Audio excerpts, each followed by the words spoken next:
بسم اللہ الرحمن الرحیم۔ میں ہوں دعا اور آپ دیکھ رہے ہیں میرا یوٹیوب چینل اسٹرانگ عالیہ۔ صرف سمائنہ اجازت اے نمے، صرف گولی مارنے کی اجازت ہے۔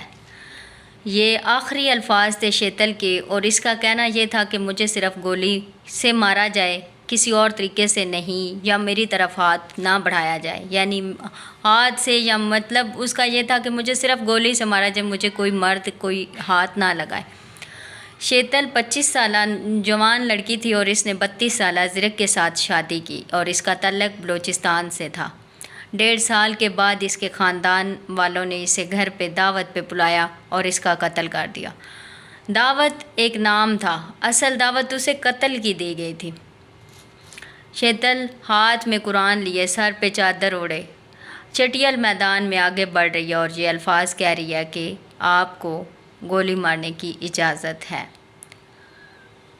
اس کو 8 یا 9 گولیاں ماری گئی، اور اس سے 2 گنا گولیاں زرک کو ماری گئی، کیونکہ اس نے ان کی غیرت کو للکارا تھا۔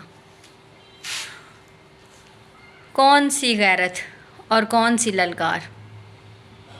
زرک کے شیتل کے آخری الفاظ صرف الفاظ نہیں تھے، یہ ایک چیخ تھی، یہ ایک پکار تھی جو اس کے لیے آواز اٹھائی جائے۔ وہ زمین کے نیچے دفن ضرور ہوگی خاموشی کے ساتھ، لیکن یہ آواز بلند رہے گی۔ تمام میڈیا اور نوجوان نسل کو چاہیے کہ اس پہ آواز کو بلند کرے۔ بلوچ ایک بہادر قوم ہے، لیکن اس کے ساتھ ساتھ وہ ایک جاہل اور گوار قوم بھی ہے۔ انہیں اسلام اور قرآن کی تعلیمات کو پڑھنے کا بہت اشد ضرورت ہے، کیونکہ اسلام میں پسند کی شادی کرنے کا حق دیا گیا، نکاح کرنے کا حکم دیا گیا، یہ سنت رسول ہے، اور انہوں نے اس کا استعمال کرتے ہوئے شادی کی، نکاح کیا اور ہنسی خوشی زندگی بسر کر رہے تھے۔